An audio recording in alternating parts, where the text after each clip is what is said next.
अगर आपसे पूछा जाए कि संपूर्ण ब्रह्मांड कितना बड़ा हो सकता है तो आप क्या जवाब देंगे? अगर आपसे पूछा जाए कि संपूर्ण ब्रह्मांड की यात्रा करने में आपको कितना समय लग सकता है, चलिए इसका जवाब हम दे देते हैं। मान लीजिए इस बंदूक की गोली की रफ्तार से इस संपूर्ण ब्रह्मांड में निकलेंगे तो अपने पूरे जीवन काल में आप महज 0.00001% हिस्से तक भी नहीं पहुंच पाएंगे, वो भी बंदूक की गोली की रफ्तार से। अब तो आप समझ गए होंगे कि ब्रह्मांड असीम है, अनंत है, जिसका छोर आज भी इंसानों के लिए एक रहस्य बना हुआ है। हमारी पृथ्वी इस ब्रह्मांड में ठीक उसी तरह मौजूद है जैसे कि एक महासागर में पानी की एक बूंद मौजूद होती है। जी हाँ, महासागर में पानी की सिर्फ एक बूंद। आपने कभी न कभी आसमान में तारों को जरूर देखा होगा। रात के समय आकाश में अनगिनत तारे टिमटिमाते हुए नजर आते हैं। ब्रह्मांड में ना जाने कितनी गैलेक्सी मौजूद होगी और उनमें से एक गैलेक्सी का नाम है आकाशगंगा। और इस आकाशगंगा में एक धूल के समान है हमारी पृथ्वी जिसमें हम रहते हैं। रात में जो हमें तारे दिखाई देते हैं वो इस जगह के तारे होते हैं। कितना विशाल है हमारी आकाशगंगा। दोस्तों, इस समय दुनिया में कोई ऐसी टेक्नोलॉजी उपलब्ध नहीं है जो हमें पूरे ब्रह्मांड की यात्रा करा सके, लेकिन आज की इस वीडियो में हम आपको घर बैठे पूरे ब्रह्मांड की यात्रा कराने वाले हैं। तो अपनी सीट बेल्ट बांध लीजिए क्योंकि खतरों से भरा ये सफ़र शुरू होने वाला है। अब हम पृथ्वी को छोड़कर जा रहे हैं और देखिए, पृथ्वी से थोड़ा ऊपर जाने पर नीले और हरे रंग की एक परत दिखाई देती है और अब हम पहुंच चुके हैं इंटरनेशनल स्पेस स्टेशन पर। अंतरिक्ष में इंसानों द्वारा बनाई गई ये सबसे बड़ी चीज़ है। आपने कई हॉलीवुड फिल्मों में भी इसे ज़रूर देखा होगा। अंतरिक्ष में अगर किसी रॉकेट या उपग्रह को इमरजेंसी में मदद की ज़रूरत पड़ती है तो ये इंटरनेशनल स्पेस स्टेशन ही उसे फ्यूल व अन्य चीज़ें मुहैया कराता है।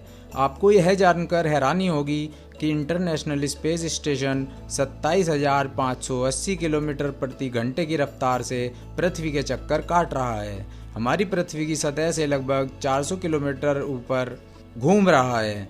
हम आपको बता दें, 24 घंटे में ये पृथ्वी के 16 चक्कर पूरे कर लेता है।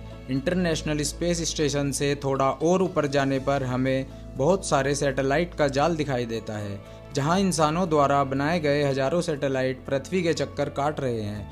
आप लोग भली भांति जानते हैं कि सैटेलाइट की मदद से हम फ़ोन, टीवी, रेडियो आदि सुन पाते हैं। अब हम पहुंच चुके हैं चांद पर। हम आपको बता दें, हमसे पहले 12 अंतरिक्ष यात्री चांद पर आ चुके हैं। चांद पर पहला कदम रखने वाले नील आर्मस्ट्रांग को भला कौन नहीं जानता। उनके कदम आज भी चंद्रमा की सतह पर साफ साफ दिखाई देते हैं। क्योंकि चांद पर कोई वायुमंडल नहीं है, इसलिए नील आर्मस्ट्रांग के कदम सदियों तक इंसानों की दास्तां बयां करते रहेंगे। चंद्रमा से पृथ्वी की दूरी 4000 किलोमीटर है और अब चंद्रमा से पृथ्वी का नज़ारा भी देख लीजिए। वाह, क्या बात है। चंद्रमा की सतह को ध्यान से देखने पर हमें यह जंग के मैदान की तरह दिखाई देता है।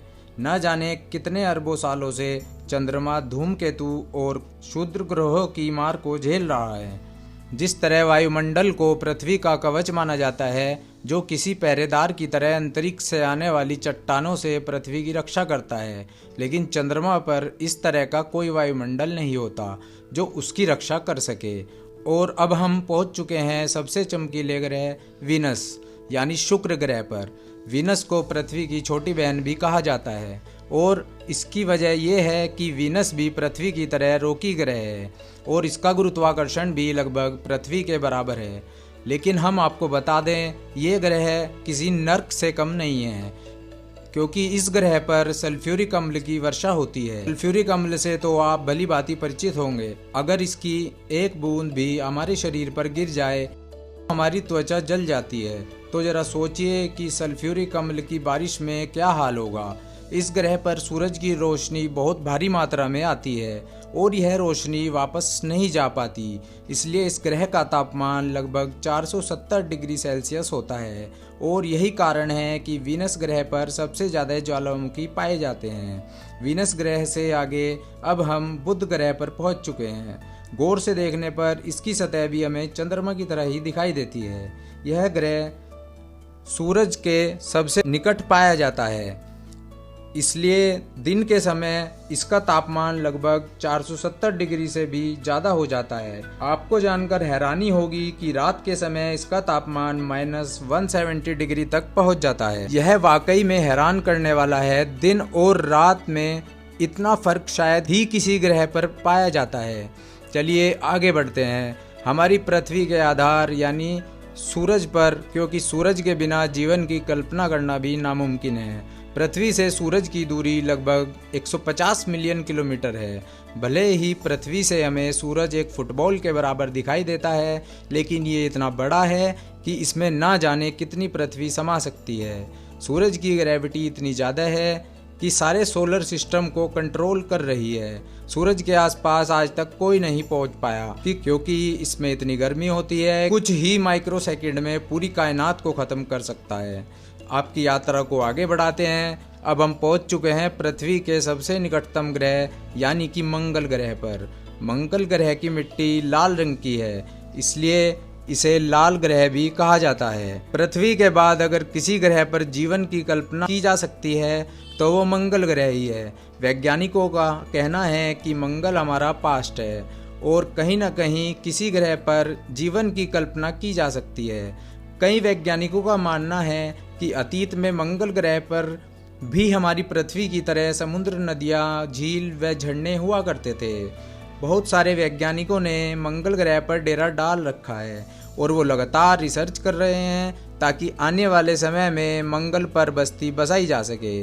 मंगल ग्रह से जाने से पहले हमें ओलंपस पर्वत को जरूर देख लेना चाहिए। ओलंपस पर्वत ज्वालामुखी से बना हुआ एक प्राचीन और हमारे सोलर सिस्टम का सबसे ऊंचा पर्वत है। इसकी ऊंचाई 25 किलोमीटर से भी ज़्यादा है, जो हमारी पृथ्वी के माउंट एवरेस्ट से लगभग 3 गुना बड़ी है। जिस तरह पृथ्वी से आकाश के तारे दिखाई देते हैं, ठीक इसी तरह मंगल ग्रह से हमारी पृथ्वी एक बिंदु के समान दिखाई देती है।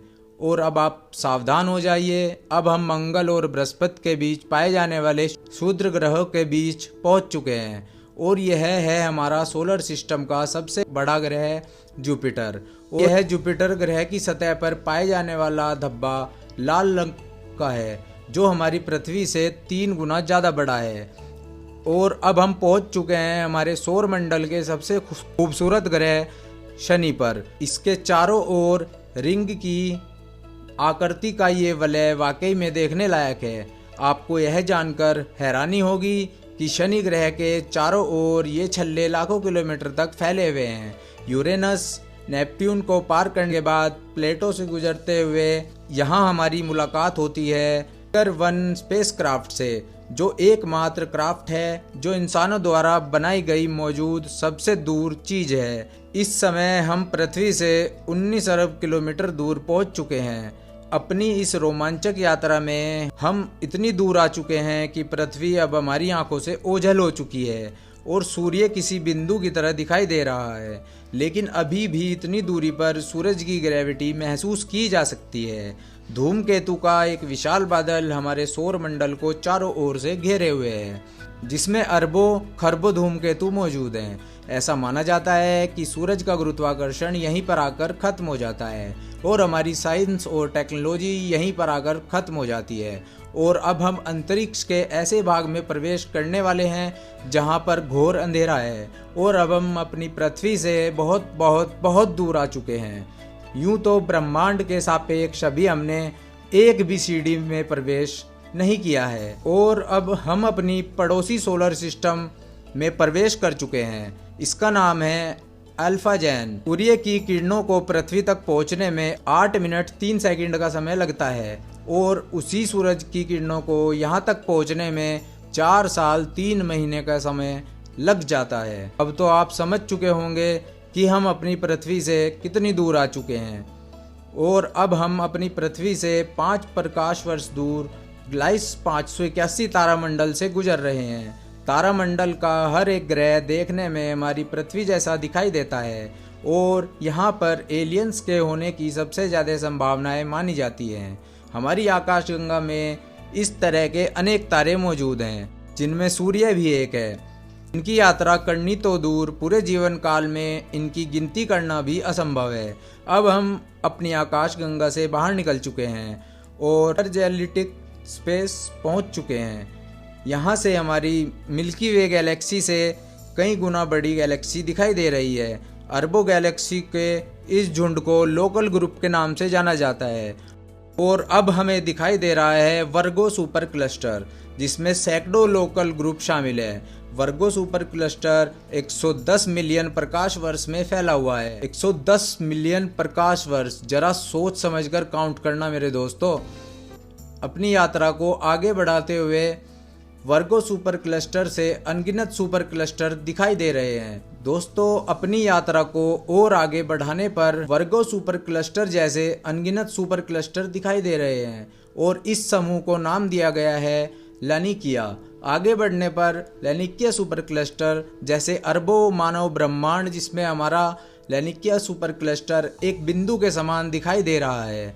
और अगर अब मैं आपसे पूछूं कि इसमें हमारा सौर मंडल कहाँ पर है, चलिए सौर मंडल तो दूर, अगर मैं आपसे पूछूं कि हमारी मिल्की वे गैलेक्सी कहाँ पर है, तो आप डेफिनेटली नहीं बता पाएंगे। पर यह हमारा अनुमानित ब्रह्मांड है। कई वैज्ञानिकों का कहना है कि हमारे ब्रह्मांड की तरह अनंत ब्रह्मांड भी हो सकते हैं, जिनका आज तक हमें कोई अंदाजा नहीं है। तो दोस्तों, ये थी हमारी ज्ञात ब्रह्मांड की यात्रा। अब आप सोच रहे होंगे कि हमें अब वापस जाने का रास्ता कौन बताएगा, पर मैं आपको बता दूं, यहाँ से वापस जाना असंभव है।